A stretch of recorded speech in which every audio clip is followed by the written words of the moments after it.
7 days after I buried my wife, my son's text ripped my soul apart. "Dad, start packing. We're selling the house. No call, no tears." Just 8 words, sharp as shrapnel, tearing through 40 years of my life. I stood frozen in the living room, the flag outside mocking me, the one I saluted every dawn since Vietnam. The coffee in my hand was dead cold, like my heart. This house held her laughter, her rose garden, my blood-soaked medals. Yet my own son, my flesh, dared to cast me out like trash, as if I were nothing but a name on a deed. He didn't care about my grief, my scars, or the war I survived for him. He saw only cash, not a father. My chest burned with a rage that could torch the world. The pain, unbearable, a wound deeper than any battlefield. I'm John Callahan. I'm 68 years old, and I'll fight this betrayal with everything I've got. That text from Michael wasn't just a betrayal. It was a declaration of war. I built this home in Abilene, Texas, with Emily, my anchor for 40 years. We met at a Veterans Day dance in 2073, her smile brighter than the fireworks over the fairgrounds. We bought this 2,000 square foot ranch house when I left the Marines, every beam a promise of peace after Vietnam. Emily planted her rose garden out back, 20 feet of crimson blooms. I built a workshop in the garage, crafting oak tables where Michael once carved his initials. We hosted 4th of July BBQs, the backyard filled with neighbors and the smell of grilled ribs. Michael grew up here, tossing a baseball under the pecan tree, but now he's a stranger in a Dallas suit. Last year, he and Sarah visited twice, each time asking for cash, $5,000 for Lily's dance camp, $10,000 for their kitchen remodel. I gave without question, thinking it kept us close. But their calls stopped when Emily's cancer won. "Dad, you okay?" Michael asked once, his voice flat, like he was checking a box. Sarah sent a card, no visit. Now, they want my home, my memories, my life. I walked to the workshop, my boots heavy on the oak floor. Emily's roses stared back through the window. I gripped my purple heart, the weight of her absence crushing me. "You fought for us, John," she'd say. Now, I'd fight for her. Michael's text wasn't a one-off jab. It was the opening shot in a campaign to strip me bare. I sat in my workshop that night, the oak scent of sawdust thick in the air, my Purple Heart medal cold in my palm. The house was too quiet. No hum of Emily's radio, no clatter of her pots in the kitchen. Just the echo of that message. Start packing. I'd fought in jungles, taken shrapnel to the leg at Khe Sanh, but this betrayal from my own son cut deeper than any wound.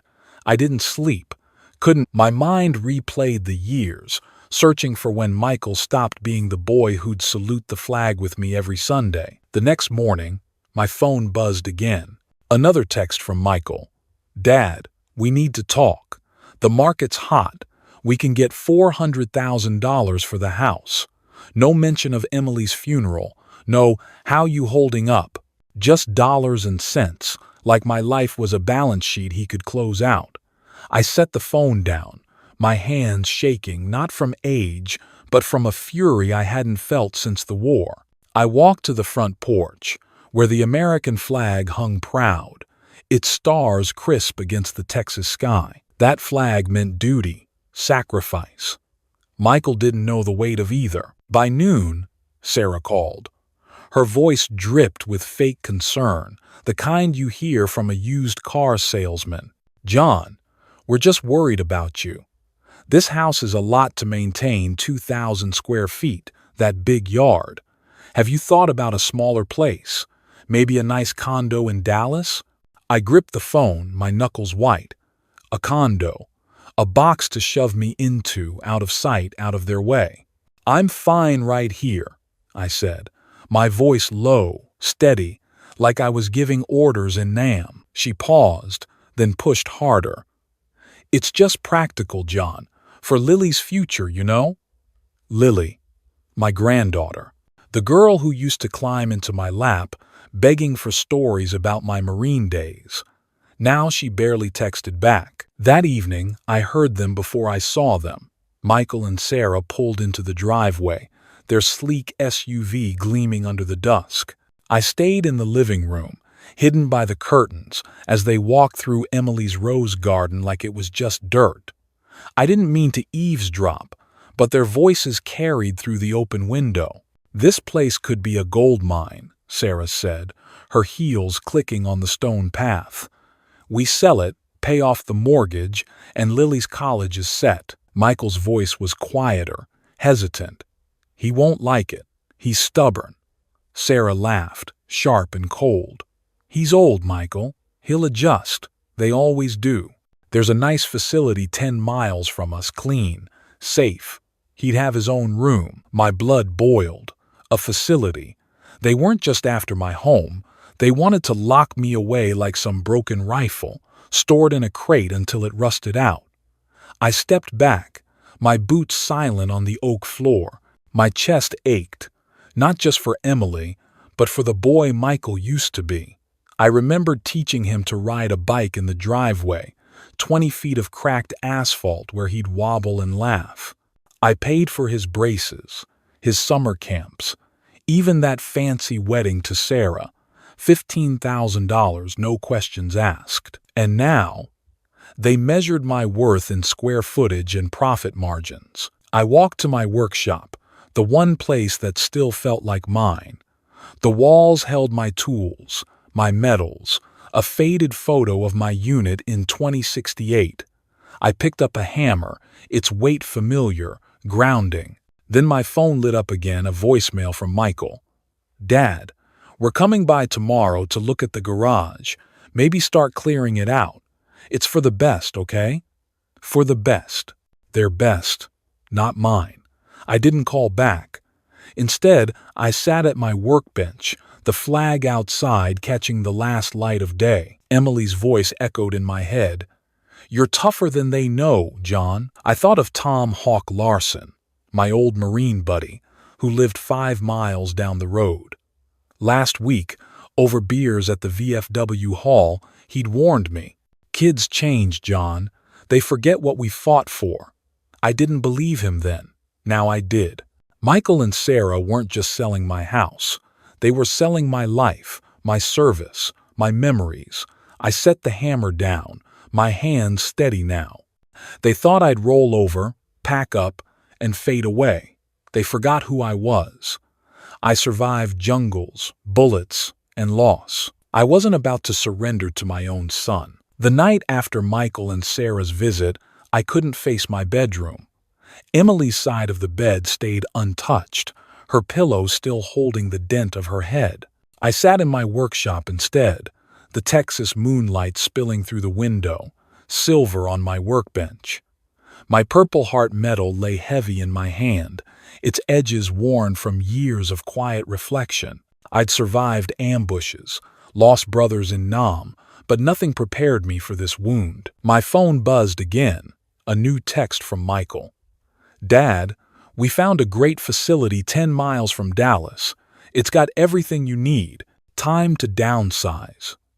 Attached was a photo, a sterile room with beige walls, a single bed, a window overlooking a parking lot, a cage for a man who'd fought for freedom. My heart didn't just break, it shattered, the pieces grinding into dust. They didn't just want my house, they wanted me gone, erased, like a name scratched off a roster. I stood, my legs unsteady, and walked to the shelf where I kept mementos. There, tucked behind a stack of woodworking plans, was a letter from Lily, my granddaughter, written 6 years ago when she was 10. In her messy cursive, it read, "To Grandpa, my hero. Thank you for the swing in the backyard. I love you forever." I traced the words. The ink faded, but the memory sharp. Lily used to run to me, her ponytail bouncing, begging for stories about my Marine days. I'd tell her about the jungles, the choppers, leaving out the blood. She'd hug me tight, her small arms a lifeline.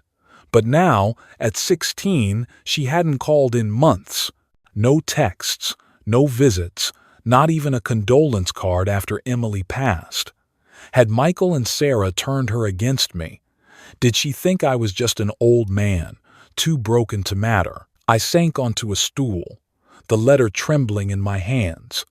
My mind flashed to the sacrifices I'd made for Michael's family. I'd paid $8,000 for Lily's braces, driven 200 miles to her dance recitals, even sold my old truck to cover her summer camp when Michael said they were short. I never asked for thanks, just a nod, a moment of respect. But now, they saw me as a burden, a line item to cut. I walked to the backyard, Emily's rose garden glowing under the stars. Each bloom was a piece of her, planted with care, 20 feet of love I swore to protect. I knelt beside the roses, the dirt cool under my fingers.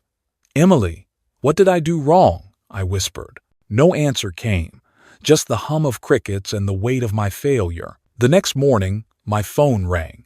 It was Sarah, her voice syrupy, practiced. "John, we're just trying to make this easy. That facility has activities, meals, even a veterans group. You'd be comfortable." Comfortable. The word felt like a slap. I'd carried wounded men through gunfire, slept in mud for weeks, and they thought I'd trade my home for bingo and a cot. "I don't need your comfort," I said, my voice hard as steel. "This is my home." She sighed, impatient. "Think of Lily, John. This house could pay for her college, her future." There it was, Lily's future, their excuse to strip me bare. I hung up, my chest tight with a pain I couldn't name. It wasn't just grief for Emily. It was the loss of the family I thought I had. I walked to the front porch, the American flag snapping in the morning breeze. I'd raised it every day for 40 years, a ritual Emily loved. Now it felt like a lie. My service, my sacrifices, meant nothing to Michael. I remembered a night at the VFW hall, Tom Hawk Larson gripping my shoulder. "Family can break you worse than any enemy, John," he'd said. I'd laughed it off, poured another beer. Now, his words burned. I looked at Lily's letter again, the words, "my hero," mocking me. Had I failed her too? The pain clawed deeper, a wound no metal could honor. I wasn't just losing my home, I was losing my legacy, my purpose. But as I stood there, the flag's shadow falling across my boots, something shifted. Emily's voice whispered in my mind, "You're tougher than they know." I wouldn't break. Not yet. The pain of Michael's betrayal and Sarah's cold calculations didn't break me. It forged me. That night, after staring at Lily's letter until my eyes burned, I walked to my workshop, the Texas stars sharp above Emily's rose garden. I wasn't ready to surrender, not to them, not to anyone. My hands, scarred from war and work, found an old metal lockbox on a shelf, tucked behind a stack of oak planks. I'd seen it before, years ago, when Emily stored papers there, but she'd never shared the key. Now, with her gone, I pried it open with a screwdriver, the hinges creaking like a door to my future. Inside, I found a manila folder labeled "John's Shield" in Emily's neat cursive. My heart pounded, not from fear, but from a spark of hope. The folder held a living trust, signed and notarized 3 years ago. Every page bore Emily's careful handwriting, outlining our assets. The 2,000 square foot ranch house in Abilene, a savings account with $50,000, and a cabin on Flathead Lake in Montana, 1,200 miles away, purchased in my name alone. A letter, folded crisp, sat on top. "John," it began, "you fought for our country, for me, for Michael. Now fight for yourself. This house, this life, it's yours, They have no claim. You owe them nothing." Her words hit like a rifle's recoil, steadying me. Emily knew. She saw Michael's greed, Sarah's schemes, long before I did. She'd built a fortress to protect me, and I'd been too lost in grief to see it. I sat back, the lockbox heavy on my workbench. The Purple Heart medal, still in my pocket, felt lighter now, like a reminder of my strength. Emily didn't just leave me a home, she left me a choice. I read the trust again, each clause a bulletproof vest. Michael and Sarah had no legal rights to the house, the savings, or the cabin. Emily had revoked their access after a tense Thanksgiving dinner 3 years back, when Sarah hinted the house was too much for us. I remembered that night Michael's silence, Sarah's fake smile, Lily texting under the table. Emily squeezed my hand under the oak dining table, her eyes saying, "I've got you." Now I understood. I called Diane Harper, Emily's lawyer, the next morning. Her office was 15 miles away in downtown Abilene, a small brick building with a brass sign. Diane answered on the second ring, her voice calm but sharp, like a commanding officer. "John Callahan, I've been expecting you." I told her about the lockbox, the trust, the cabin. She didn't sound surprised. "Emily planned this carefully," Diane said. "You own everything outright, the house, the accounts, the Montana property. No one can force a sale. Not Michael. Not anyone." She made it ironclad. I leaned against the porch railing, the flag snapping in the breeze. "What's my next step?" I asked. Diane's reply was firm. "You decide, John. This is your life, not theirs." I walked back to the workshop, my boots steady on the oak floor. The pain of Michael's texts, Sarah's calls, and Lily's silence still stung, but now it fueled me. I pulled out a photo from the lockbox, a snapshot of Emily and me at Flathead Lake, standing on a dock, her hair catching the Montana sun. She'd bought the cabin without telling me, a 1,500 square foot retreat with a view of the Rockies. "For when we need peace," she'd written in the letter. I clutched the photo, my chest tight but not with grief, with purpose. I wasn't the broken old man they thought. I was a Marine, a husband, a man with a legacy to defend. I called Tom Hawk Larson, my old Marine buddy, that afternoon. He met me at the VFW hall, 5 miles down the road, his silver hair glinting under the neon Budweiser sign. "They're circling like vultures, John," he said, sliding me a beer. "But Emily gave you ammo." I nodded, the trust papers folded in my jacket. "I'm not running," I said. "I'm reloading." Hawk grinned, his eyes sharp.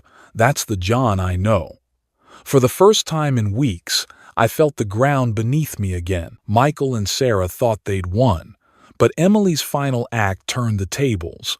I wasn't packing. I was preparing for battle. Emily's letter and Diane's words lit a fire in me that no betrayal could extinguish. I wasn't the broken old man Michael and Sarah thought they could push aside.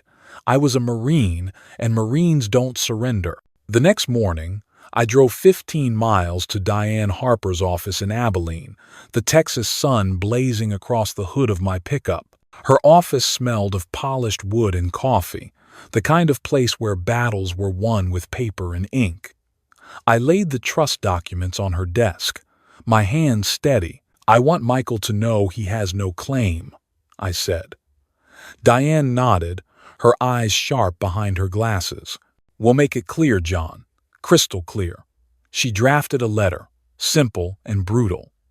Per the irrevocable trust established by Emily Callahan, John Callahan is the sole owner of the Abilene property, all accounts, and the Montana cabin. No third party has authority to sell or transfer. Any attempt is fraudulent. I told her to deliver it to Michael's bank office in Dallas, 180 miles away, in person. I wanted him to feel the weight of his mistake. Back home, I walked through the 2,000 square foot ranch house, each room a testament to Emily's love and my labor. The living room where we danced to Johnny Cash, the kitchen where she baked pecan pies for VFW fundraisers, the backyard where her roses still bloomed. Michael thought he could sell this? He'd forgotten who built it. I called a moving company, not for my things, but for theirs. Michael's old baseball trophies sat in the garage, gathering dust. Sarah's wedding china, left behind years ago, cluttered a closet. Lily's childhood bike, its pink paint chipped, leaned against a wall. They'd treated my home like a storage unit, assuming I'd guard their past while they stole my future. I gave the movers 2 addresses, Michael's house in Dallas and Sarah's office. "Tell them," I said, "these belong to Michael and Sarah Callahan. John thought you'd want them back." The mover, a gruff man with a Texas drawl, nodded. "We'll handle it, sir," respectfully. I stood on the porch, the American flag snapping in the wind, its stars bold against the blue. My phone buzzed another text from Michael. "Dad, the realtor's coming tomorrow. Can you clear the garage?" I didn't reply. Instead, I walked to my workshop, where my tools hung in perfect rows, each one a piece of my life with Emily. I picked up a chisel, its edge sharp, like my resolve. I wasn't clearing anything for them. I called Tom Hawk Larson, my Marine buddy, and met him at the VFW hall, 5 miles down the road. Over a cold beer, I showed him the trust papers. "They thought they could take it all," I said. Hawk leaned back, his silver hair catching the light. "They forgot you're a fighter, John. Show 'em." I nodded, my jaw tight. "I will." The next day, Diane's assistant hand-delivered the letter to Michael's office. I pictured him opening it, his smug smile fading as he read Emily's terms. No house, no money, no control. I wasn't just holding my ground. I was taking it back. I went to the backyard, knelt beside Emily's rose garden, 20 feet of crimson blooms she'd tended with care. "You gave me everything I need," I whispered, my fingers brushing a petal. The movers arrived that afternoon, loading Michael's trophies, Sarah's china, and Lily's bike onto a truck. I watched from the porch, my Purple Heart medal in my pocket, its weight a reminder of battles won. The driver handed me a receipt, his voice low. "They'll get the message, Mr. Callahan." I nodded. "Good." I walked back inside, the oak floor solid under my boots. For the first time since Emily's funeral, I felt alive, not buried under grief or betrayal. Michael and Sarah thought they could erase me, but they'd miscalculated. I wasn't packing my life into boxes for them. I was unpacking my strength, the kind forged in jungles and tempered by Emily's love. The flag outside waved high, a symbol of my duty to her, to myself. They wanted a sale? They'd get a reckoning. The movers left with Michael and Sarah's belongings, their truck rumbling down the Abilene road, carrying trophies, china, and a bike that no longer fit Lily. I stood on my porch, the American flag above me waving like a battle standard, my Purple Heart medal heavy in my pocket. I'd fired the first shot, but the war wasn't over. Michael arrived the next morning, his SUV screeching into the driveway, 180 miles from Dallas. He stepped out, navy blazer crisp, a manila folder clutched tight, his face red with fury. I watched from the living room, my boots planted on the oak floor of the 2,000 square foot home Emily and I built. He didn't knock, just pounded the door like an enemy at the gates. I opened it, my jaw set, eyes steady. "Dad, what the hell is this?" Michael snapped, thrusting the trust letter from Diane Harper in my face. "You sent our stuff back? You're selling the house without us?" I crossed my arms, the Texas sun hot on my neck. "I'm not selling anything, Michael," I said, my voice low, like I was giving orders in Nam. "This house is mine." Emily made sure of it. He laughed, a sharp, desperate sound, and waved the letter. "This is a joke, right? We had a plan, Lily's college, our mortgage. You can't just cut us out." His voice cracked, but I saw no regret, only entitlement. I stepped forward, closing the gap between us, my 6-foot frame unyielding. "You cut yourself out," I said. "You sent a text to evict me, your own father, a week after Emily's funeral. You and Sarah planned to lock me in a facility 10 miles from your perfect life. You thought I'd roll over?" Michael's eyes widened, his folder dipping. "We were trying to help you, Dad. This house is too big, 2,000 square feet, the yard, the upkeep. We found a place for you." I cut him off, my voice like steel. "A cage, Michael. A beige room with a view of a parking lot. I fought for this country. For you, for Lily. I carried men through gunfire, took shrapnel to keep others alive. And you think you can shove me aside for a check?" He flinched, his confidence crumbling. "Lily needs this," he said, softer now, almost pleading. "Her future—" I pulled Emily's trust from my pocket, the pages worn from my touch. "Read it," I said, handing it to him. "Page 7. Emily's words, not mine." He flipped to the highlighted paragraph, his hands shaking. "All assets, including the Abilene property and Montana cabin, belong solely to John Callahan. No descendant has claim or control." His face paled, the folder slipping to the porch. "She did this?" he whispered. 3 years ago," I said. "After you and Sarah started eyeing this house like vultures at a Thanksgiving table. Emily saw it. I didn't until now." Michael opened his mouth, but no words came. I stepped closer, my voice steady but sharp. "You forgot who I am, son. I'm not your tenant. I'm the man who raised you, who paid for your life, who fought for your freedom. You don't get to rewrite my story." I turned to the flag, its stars bright against the blue. "Take your folder," I said, not looking back. "Take your plans, and talk to Diane Harper if you've got complaints." Michael stood frozen, his blazer wrinkled, his eyes lost. "You're really doing this?" he asked, his voice small. "You're choosing a house over family?" I faced him, my gaze hard. "You chose money over me. I'm choosing my life." I walked inside, the door closing with a heavy thud, leaving him on the porch. The silence that followed wasn't defeat, it was victory. I went to my workshop, Emily's rose garden visible through the window, 20 feet of crimson standing proud.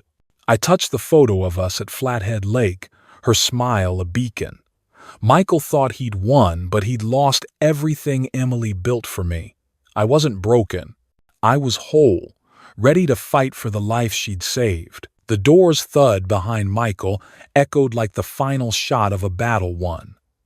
I stood in my workshop, the oak scent of sawdust grounding me, Emily's rose garden glowing through the window under the Texas stars. I'd held my ground, not just for the 2,000 square foot ranch house in Abilene, but for the life Emily and I built.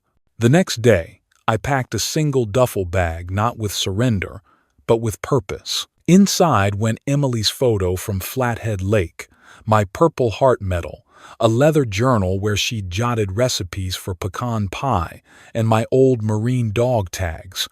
I wasn't running. I was moving toward freedom.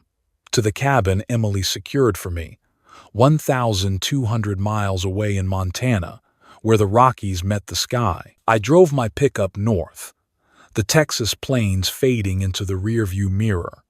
The journey took 2 days, 18 hours of open road, the radio playing Johnny Cash, Emily's favorite. When I arrived at Flathead Lake, the cabin stood waiting, a 1,500 square foot cedar retreat, its porch overlooking water that shimmered like her eyes. I stepped inside, the air clean, untouched by betrayal. A note from the property manager, Mrs. Carter, sat on the counter. "Mr. Callahan, The place is ready. Emily said you'd find strength here. I ran my hand along the pine walls, smooth under my fingers, and set Emily's photo on a small table by the window. Outside, the lake stretched wide, its surface calm, unbroken. I raised an American flag on the porch, its stars sharp against the Montana dawn. This wasn't escape, it was home. I unpacked slowly, not because I had much, but because I wanted to savor the quiet. No texts from Michael, no calls from Sarah, no whispers of facilities or realtors. Just the sound of wind through the pines and the distant call of a loon. I set up a workbench in the garage, smaller than my Abilene shop, but sturdy enough for the oak chairs I'd build. I thought of Lily, my granddaughter, her silence, a wound that hadn't healed. I pulled her old letter from my bag, the one calling me her hero. Would she ever know the truth? That I'd paid for her braces, her dance recitals, her dreams while Michael and Sarah planned to sell my life? I folded the letter, tucking it beside Emily's photo. I couldn't force Lily to see me, but I could live a life she might one day respect. That evening, I sat on the porch, a coffee mug warm in my hands, the flag fluttering above. I called Tom "Hawk" Larson, my Marine buddy, his voice crackling over the line from 1,200 miles away. "You made it, John," he said, his tone proud. "What's it like?" I looked out at the lake, the Rockies glowing pink in the sunset. "Like coming back from the war," I said. "Whole." He laughed, deep and knowing. "Emily would be proud, brother." I nodded, though he couldn't see. "She is," I said, my voice steady. I walked to the lake's edge, the water cold against my boots. I thought of the VFW hall in Abilene, the beers with Hawk, the stories of battles we'd survived. Michael and Sarah thought they could bury me in a facility 10 miles from their polished Dallas life. They thought grief had weakened me, made me a relic to store away. But Emily's trust, her letter, her love, they'd armed me. I wasn't the old man they dismissed. I was John Callahan, a Marine who'd faced death and won. This cabin, this lake, this new start, it was my victory, not theirs. I lit a fire in the cabin's stone fireplace, the flames casting shadows on the walls. I didn't cry for Michael, for Sarah, or even for Lily's distance. I'd fought for them, but now I fought for myself. The flag outside caught the breeze, its colors bold. Emily's voice echoed in my mind. "You're tougher than they know." I smiled, the first real smile since her funeral.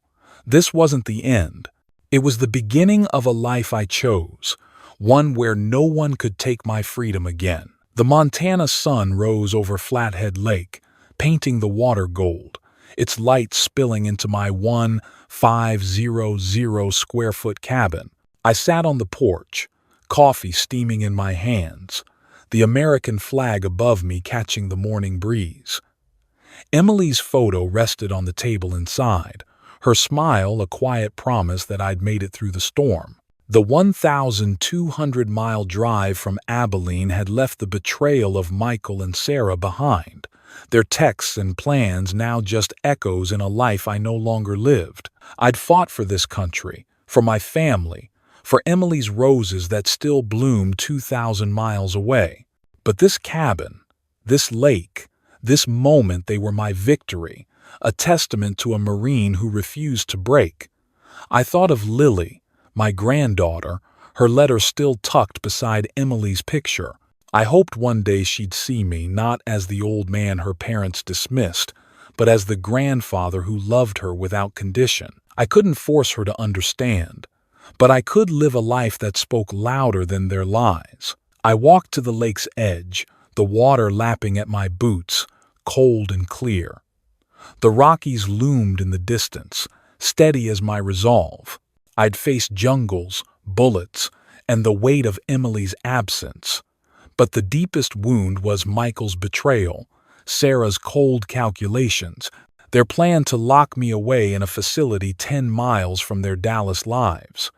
They thought grief had dulled my edges, made me a relic to store in a beige room with a parking lot view. But Emily's trust, her letter, her love, they sharpened me.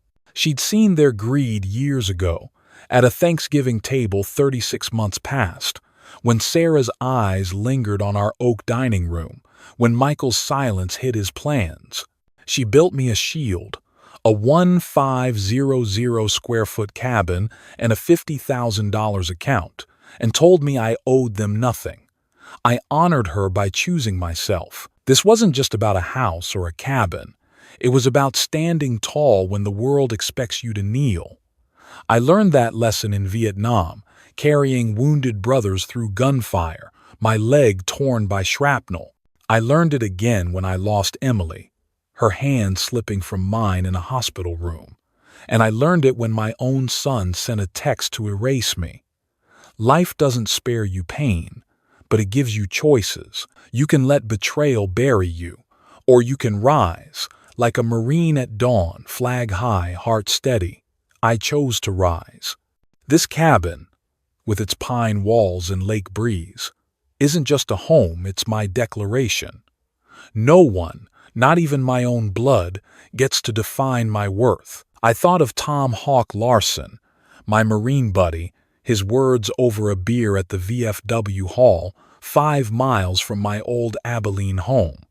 "You're tougher than they know, John," he'd said. He was right.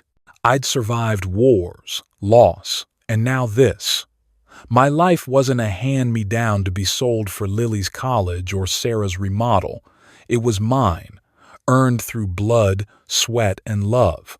To every veteran watching, every soul who's faced a fight, your scars are your strength.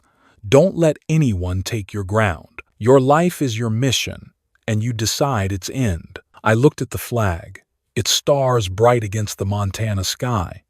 This is my story, but I know you have yours. What battle have you fought? What ground have you held? Drop it in the comments. I want to hear your fight. If this story hit you, give it a like. It's not just for me, it's for Emily, for every warrior who stood tall.